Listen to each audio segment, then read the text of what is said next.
श्री गुरुपद रज मृदुमंजुल अंजनी नयन दृग दोष विभंजन।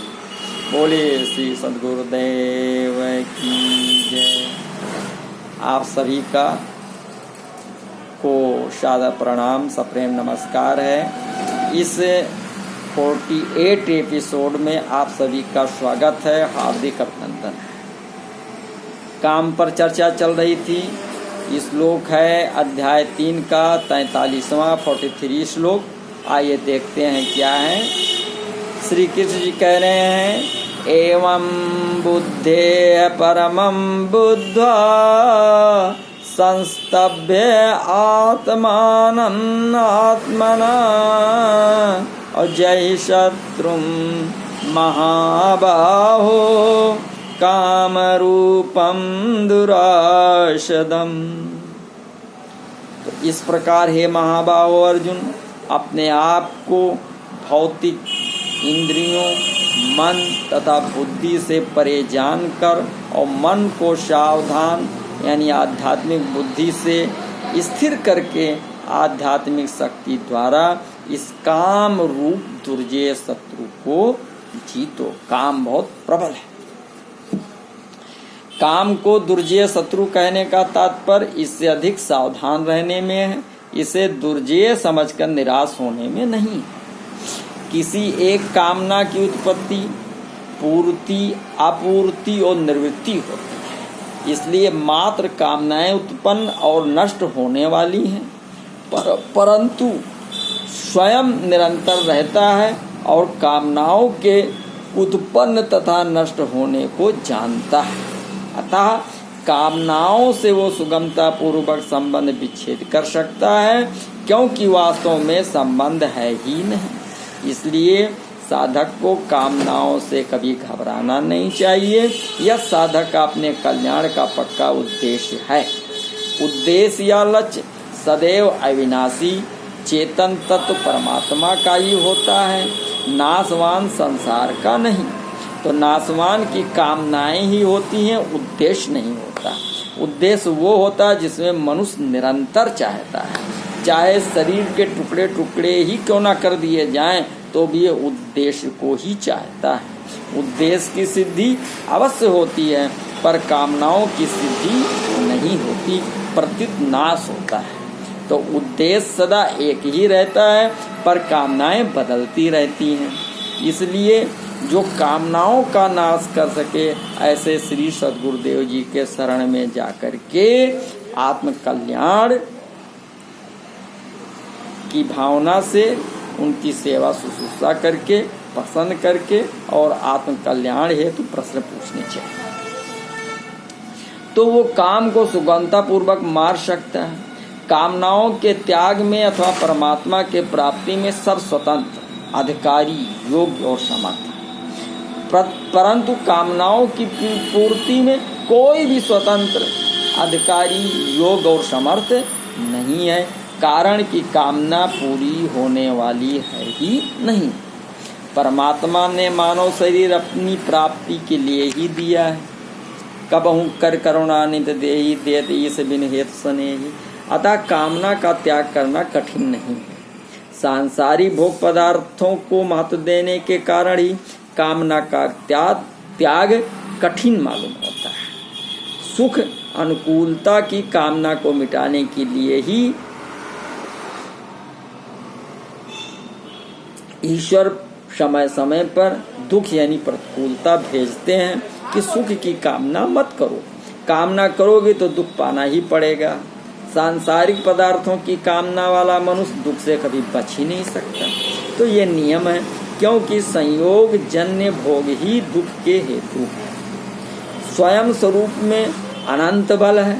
उसकी सत्ता और बल को पाकर ही बुद्धि, मन और इंद्रियां सत्तावान एवं बलवान होते हैं, परंतु जड़ से संबंध जोड़ने के कारण वो अपने बल को भूल रहा है और अपने को बुद्धि, मन और इंद्रियों के अधीन मान रहा है। अतएव काम रूप शत्रु को मारने के लिए अपने आप को जानना, अपनी आत्मा को जानना, स्वयं को समझना और अपने बल को पहचानना बड़ा आवश्यक है। काम जड़ के संबंध से और जड़ में ही होता है, तादात्म्य होने से स्वयं में प्रतीत होता है। जड़ का संबंध ना रहे तो काम है ही नहीं, इसलिए यहाँ काम को मारने का तात्पर्य वस्तुतः काम का सर्वथा अभाव बताने में ही है। इसके विपरीत यदि काम अर्थात कामना की सत्ता को मानकर उसे मिटाने की चेष्टा करें तो कामना का मिटना कठिन है, कारण कि वास्तव में कामना की स्वतंत्र सत्ता है ही नहीं। कामना उत्पन्न होती है और उत्पन्न होने वाली वस्तु नष्ट होगी ही, ये नियम है। तो नई कामना ना करें तो पहले की कामनाएं अपने आप नष्ट हो जाएंगी। इसलिए कामना को मिटाने का तात्पर्य यह है कि नई कामना का ना करना। शारीरिक सांसारिक पदार्थों को मैं, मेरा और मेरे लिए मानने से ही अपने आप में कमी का अनुभव होता है, पर मनुष्य भूल से उस कमी की पूर्ति भी सांसारिक पदार्थों से ही करना चाहता है, इसलिए वो उन पदार्थों की कामना करता रहता है। परंतु वास्तव में आज तक सांसारिक पदार्थों से किसी की भी कमी की पूर्ति हुई ही नहीं है, होगी नहीं और हो सकती भी नहीं। कारण कि स्वयं अविनाशी है और पदार्थ नाशवान है। तो स्वयं अविनाशी होकर भी नाशवान की कामना करने से लाभ तो कोई होता नहीं और हानि कोई सी भी बाकी रहती नहीं। इसलिए श्री कृष्ण जी ने कामना को शत्रु बताते हुए उसे मार डालने की भी आज्ञा देते हैं। कर्मयोग के द्वारा इस कामना का नाश सुगमता से हो जाता है, कारण कि कर्मयोग का साधक संसार की छोटी से छोटी अथवा बड़ी से बड़ी प्रत्येक क्रिया परमात्म प्राप्ति का उद्देश्य रखकर दूसरों के लिए ही करता है, कामना की पूर्ति के लिए नहीं। वो प्रत्येक क्रिया निष्काम भाव से हम दूसरों के हित और सुख के लिए ही करता है, अपने लिए कभी कुछ नहीं करता। उसके पास जो समय, समझ, सामग्री और सामर्थ्य है वो सब अपनी नहीं है, प्रत्युत मिली हुई है और बिछुड़ जाएगी।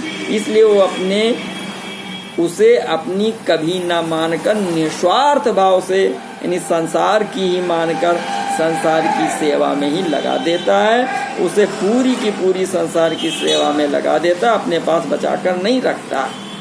अपना ना मानने से ही वो पूरी की पूरी सेवा में लगती है, अन्यथा नहीं। तो कर्मयोगी अपने लिए कुछ करता ही नहीं, अपने लिए कुछ चाहता ही नहीं और अपना कुछ मानता ही नहीं। इसलिए उसमें कामनाओं का नाश सुगमता पूर्वक हो जाता है। कामनाओं का सर्वथा नाश होने पर उसके उद्देश्य की पूर्ति हो जाती है और वो अपने आप में ही अपने आप को पाकर कृत ज्ञात ज्ञातव्य और प्राप्त प्रातव्य हो जाता है। अर्थात उसके लिए कुछ भी करना, जानना और पाना शेष नहीं रहता। तो संपूर्ण भाव यह है कि श्री कृष्ण जी ने इंद्रियां, मन और बुद्धि का नाम तो लिया है पर अहम का नाम नहीं लिया। अहम बुद्धि से परे है। तो आगे इस श्लोकों में श्री कृष्ण जी ने बुद्धि के बाद अहम को लिया है।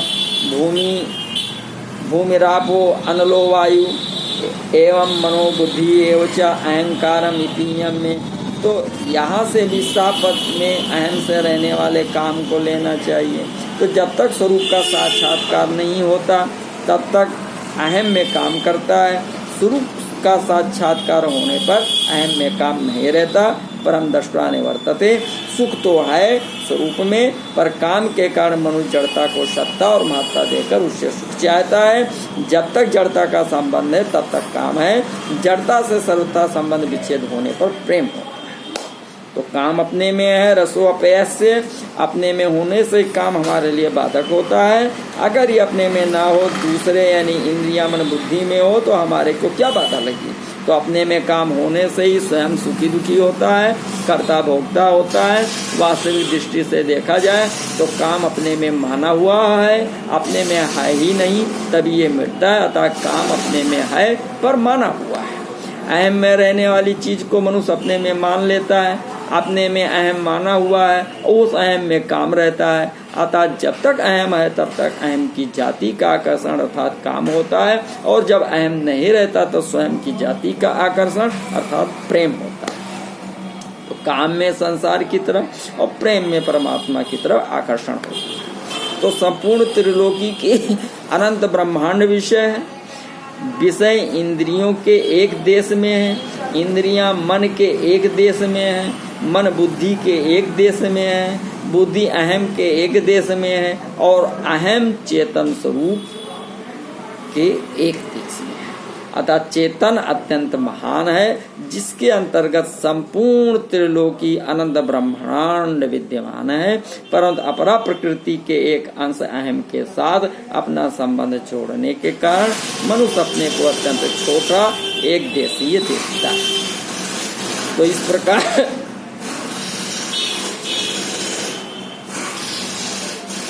ये अध्याय 3 का ये 43वां श्लोक खत्म होता है। अब संक्षिप्त में अभी तक हमने क्या जाना, इस पर हम बातें कर लेते हैं। श्री कृष्ण जी ने दूसरे अध्याय के 39वें श्लोक में अर्जुन से कहा कि ज्ञान योग में अपने विवेक के अनुसार विचार पूर्वक चलने से जिस समबुद्धि की प्राप्ति होती है उसी को तू कर्म योग के विषय में सुन। अर्थात कर्म योग में निष्काम भाव पूर्वक पर हितार्थ कर्तव्य कर्म करने से ये समबुद्धि कैसे प्राप्त होती, इसे सुन। ऐसा ते अभिहिता सांख्ये बुद्धि योगे त्युमाम शुहु। फिर कर्मयोग का वर्णन करते हुए प्रसंगानुसार अर्जुन के प्रश्न करने पर स्थित प्रज्ञ के लक्षण बताकर अध्याय का विषय समाप्त किया। फिर तीसरे अध्याय के आरंभ में अर्जुन ने प्रश्न किया कि आपके मत में जब बुद्धि श्रेष्ठ मान्य है तो फिर आप मुझे घोर कर्म युद्ध में क्यों लगाते हैं। तो इसके उत्तर में श्री कृष्ण जी ने चौथे श्लोक के 29वें श्लोक तक विविध प्रकार से कर्तव्य कर्म करने की आवश्यकता का प्रतिपादन करते हुए ये सिद्ध किया कि कर्तव्य कर्म करने से ही समबुद्धि प्राप्त होती है। फिर कर्म करने की आवश्यकता का प्रतिपादन करते हुए सिद्ध किया कि कर्तव्य कर्म करने से ही कर्तव्य कर्म करने की विशेष विधि बताई कि विवेक पूर्वक संपूर्ण कर्मों को मेरे अर्पण करके तथा निष्काम निर्मम और निसंताप होकर शास्त्रविहित कर्तव्य कर्मों को करना चाहिए। कर्तव्य कर्म करने की इस विधि को अपना मत कहते हुए श्री कृष्ण जी ने 32वें श्लोक में अन्वय और व्यतिरेक विधि से अपने इस मत की पुष्टि की तथा 35वें श्लोक से विधि के पालन पर विशेष जोर देते हुए कहा कि अपने कर्तव्य का पालन करते हुए मरना भी श्रेयस्कर है, स्वधर्मे निधनम श्रेया। इस पर अर्जुन ने 36वें श्लोक में प्रश्न किया कि मनुष्य न चाहते हुए भी किससे प्रेरित होकर पाप अकर्तव्य कर बैठता है। तो इसके उत्तर में श्री कृष्ण जी ने काम अर्थात कामना को ही सारे पापों अनर्थों का हेतु बताकर अंत में काम रूप शत्रु को मार डालने की आज्ञा दी। यद्यपि तीसरे अध्याय के 37वें श्लोक से श्री कृष्ण जी लगातार उपदेश दे रहे हैं तथा 43वें श्लोक में अर्जुन के प्रश्न का उत्तर समाप्त होने पर महर्षि वेदव्यास जी तीसरे अध्याय की समाप्ति कर देते हैं और अब आगे नया चौथा अध्याय प्रारंभ कर देते हैं। तो इससे ऐसा मालूम होता है कि अर्जुन के प्रश्न का उत्तर समाप्त होने पर भगवान कुछ समय के लिए रुक जाते हैं। फिर दूसरे अध्याय के 47वें 48वें श्लोकों में जिस कर्म योग का विषय चल रहा था उसी को चौथे अध्याय के पहले श्लोक में इमम पद से पुनः आरंभ करते हैं तथा चौथा अध्याय तीसरे अध्याय की ही परिशिष्टि माना जाता है। कर्म योग में दो बातें मुख्य हैं, पहला कर्तव्य कर्मों का आचरण और दूसरा कर्तव्य कर्मों के विषय में विशेष जानकारी। तो अर्जुन कर्मों का स्वरूप से त्याग करना चाहते हैं, इसलिए तीसरे अध्याय के आरंभ में श्री कृष्ण जी से कहते हैं कि आप मुझे घोर कर्म में क्यों लगाते हैं। अतः तीसरे अध्याय में तो श्री कृष्ण जी ने अनेक प्रकार से कर्तव्य कर्मों के आचरण की आवश्यकता पर विशेष जोर देते हैं और साथ ही कर्म योग को समझने की तात्विक बातें भी कहते हैं। परंतु इस जो अभी शुरू होने वाले है चौथा अध्याय में कर्मयोग की तात्विक बातों को समझने पर विशेष जोर देते हुए कर्तव्य कर्मों का पालन करना आवश्यक बताते हैं। तात्पर्य है कि तीसरे और चौथे दोनों ही अध्यायों में इन दोनों बातें कही गई हैं, कि तीसरे अध्याय में कर्तव्य कर्मों के आचरण की बात मुख्य है और चौथे अध्याय में कर्तव्य कर्मों के विषय में समझ यानी जानकारी की बात मुख्य है। तत्ते कर्म प्रवक्ष्यामि यद् ज्ञात्वा मोक्षयसे। तो जो कर्म योग अनादि होते हुए भी इस भूमंडल पर जानने वाले विशेष पुरुष के न रहने से बहुत काल से लुप्त प्राय हो गया था, उसी कर्म योग का वर्णन पुनः प्रारंभ करते हुए श्री कृष्ण जी पहले 3 श्लोकों में कर्म योग की परंपरा बताकर उसकी अनादिता सिद्ध करते हैं। अब शुरुआत होता है अध्याय 4 का पहला श्लोक। तो अध्याय 4 के पहले श्लोक में श्री कृष्ण जी कहते हैं, श्लोक है श्री कृष्ण जी वाच इमं विवस्वते योगं प्रोक्तवान अहम अव्ययं विवस्वान् मनवे प्राह मनु इच्छा कवे अब्रवीत।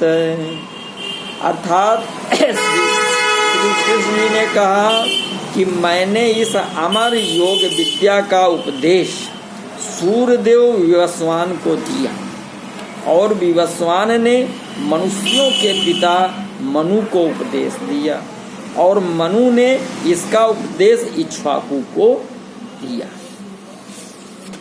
तो इमं विवस्वते योगम प्रोक्तत्वा न अहम अव्ययम्। तो भगवान ने जिन सूर्य मनु और इक्ष्वाकु राजाओं का उल्लेख किया है वे सभी गृहस्थ थे और उन्होंने गृहस्थाश्रम में रहते हुए ही कर्म योग के द्वारा परम सिद्धि प्राप्त की थी। अतः यहाँ के इमं अव्ययं योगम पदों का तात्पर्य पूर्व प्रकरण के अनुसार जो अध्याय 3 में बात हुई है तथा राज परंपरा के अनुसार कर्म योग लेना ही उचित प्रतीत होता है। तो यद्यपि पुराणों में और उपनिषदों में भी कर्मयोग का वर्णन आता है, तथापि वो गीता में वर्णित कर्मयोग के समान सांगोपांग और विस्तृत नहीं है। गीता में श्री कृष्ण जी ने विविध युक्तियों से कर्मयोग का सरल और सांगोपांग विवेचन किया है। कर्मयोग का इतना विशद वर्णन पुराणों और उपनिषदों में देखने में नहीं आता। भगवान नित्य हैं और उनका अंश जीवात्मा भी नित्य है तथा भगवान के साथ जीव का संबंध भी नित्य है। अतः भगवत प्राप्ति के सब मार्ग यानी योग मार्ग, ज्ञान मार्ग, भक्ति मार्ग आदि भी नित्य हैं। गीता के 8वें अध्याय में भगवान ने शुक्ल और कृष्ण दोनों गतियों को भी नित्य बताया है। शुक्ल कृष्णे गति हेते जगता शाश्वते मने। यहाँ अभ्यम पद से भगवान ने कर्म योग की नित्यता का प्रतिपादन करते हैं। तो परमात्मा के साथ जीव का स्वतः सिद्ध संबंध नित्य योग है। जैसे पतिव्रता स्त्री को पति के होने के लिए करना कुछ नहीं पड़ता क्योंकि वो पति तो है ही है, ऐसे ही साधक को परमात्मा का होने के लिए करना कुछ नहीं है, वो तो परमात्मा का है ही है। परंतु अनित्य क्रिया पदार्थ घटना आदि के साथ जब वो अपना संबंध मान लेता है तब उसे नित्य योग अर्थात परमात्मा के साथ अपने नित्य संबंध का अनुभव नहीं होता। अतः उस अनित्य के साथ माने हुए संबंध को मिटाने के लिए कर्मयोगी शरीर, इंद्रियां, मन, बुद्धि आदि मिली हुई समस्त वस्तुओं को संसार की ही मानकर संसार की सेवा में लगा देता है। वो मानता है कि जैसे धूल का छोटा से छोटा कण भी विशाल पृथ्वी का ही एक अंश है, ऐसे ही ये शरीर भी विशाल ब्रह्मांड का ही एक अंश है। ऐसा मानने से कर्म तो संसार के लिए होंगे पर योग नित्य योग अपने लिए होगा अर्थात नित्य योग का अनुभव हो जाएगा। तो भगवान विवस्वते प्रोक्तवान पदों से साधक को मानो ये लक्ष्य कराते हैं कि जैसे सूर्य सदा चलते ही रहते हैं अर्थात कर्म करते ही रहते हैं और सबको प्रकाशित करने पर भी स्वयं निर्लिप्त रहते हैं, ऐसे ही साधकों को भी प्राप्त परिस्थिति के अनुसार अपने कर्तव्य कर्मों का पालन स्वयं करते रहना चाहिए। तो अभी तीसरे अध्याय का 19वां श्लोक है, दूसरों को भी कर्मयोग की शिक्षा देकर लोक संग्रह करते रहना चाहिए पर स्वयं उनसे निर्लिप्त यानी निष्काम, निर्मम और अनासक्त रहना चाहिए। सृष्टि में सूर्य सबके आदि हैं।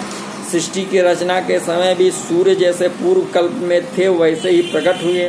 सूर्य चंद्रम असौ धाता यथा पूर्वकम आकल्पयत, तो उन सब के आदि सूर्य को भगवान ने अविनाशी कर्मयोग का उपदेश दिया। इससे सिद्ध हुआ कि भगवान सबके आदि गुरु हैं और साथ ही कर्मयोग भी अनादि है। तो श्री कृष्ण जी ने अर्जुन से मानो ये कहते हैं कि मैं तुम्हें जो कर्मयोग की बात बता रहा हूँ वो कोई आज की नई बात नहीं है। जो योग सृष्टि के आदि से अर्थात सदा से है उसी योग की बात मैं तुम्हें बता रहा हूँ। भगवान ने सृष्टि के आदि काल में सूर्य को कर्मयोग का उपदेश क्यों दिया? तो उत्तर है कि सृष्टि के आरंभ में भगवान ने सूर्य को ही कर्मयोग का वास्तविक अधिकारी जानकर उन्हें सर्वप्रथम इस योग का उपदेश दिया। सृष्टि में जो सर्वप्रथम उत्पन्न होता है उसे ही उपदेश दिया जाता है। जैसे ब्रह्मा जी ने सृष्टि की आदि में प्रजाओं को उपदेश दिया। उपदेश देने का तात्पर्य कर्तव्य का ज्ञान कराना। सृष्टि में सर्वप्रथम सूर्य की उत्पत्ति हुई, फिर सूर्य से समस्त लोक उत्पन्न हुए। तो सबको उत्पन्न करने वाले शास्त्रों में सूर्य को सविता कहा गया है, जिसका अर्थ है उत्पन्न करने वाला। पाश्चात्य विज्ञान भी सूर्य को संपूर्ण सृष्टि का कारण मानता है। तो सूर्य को सर्वप्रथम कर्मयोग का उपदेश देने का अभिप्राय उनसे उत्पन्न संपूर्ण सृष्टि को परंपरा से कर्मयोग सुलभ करा देना था। फिर तीसरा कारण है कि सूर्य संपूर्ण जगत के नेत्र हैं, उनसे ही सबको ज्ञान प्राप्त होता है और उनके उदित होने पर ही प्रायः समस्त प्राणी जागृत हो जाते हैं और अपने अपने कर्मों में लग जाते हैं। तो सूर्य से ही मनुष्यों में कर्तव्य परायणता आती है। सूर्य को संपूर्ण जगत की आत्मा भी कहा गया है। सूर्य आत्मा जगतस्तस्चा। तो महाभारत में भी सूर्य के प्रति कहा गया है कि त्वं भानो जगत चक्षु त्वम आत्मा सर्वदेहीनां त्वम योनि सर्वभूतानां त्वम आचारा क्रियावताम त्वम गति सर्वसंख्यानां योगिनां त्वम परायणां अनावर्त अर्गलद्वारं त्वम गतिस्त्वम मोक्षितां त्वया संधार्यते लोकस्त्वया लोका प्रकाशते तथा पवित्रीक्रियते निर्व्याजम पाल्यते त्वया। सूर्यदेव आप संपूर्ण जगत के नेत्र तथा समस्त प्राणियों की आत्मा हैं। आप ही सब जीवों की उत्पत्ति, स्थान और कर्मानुष्ठान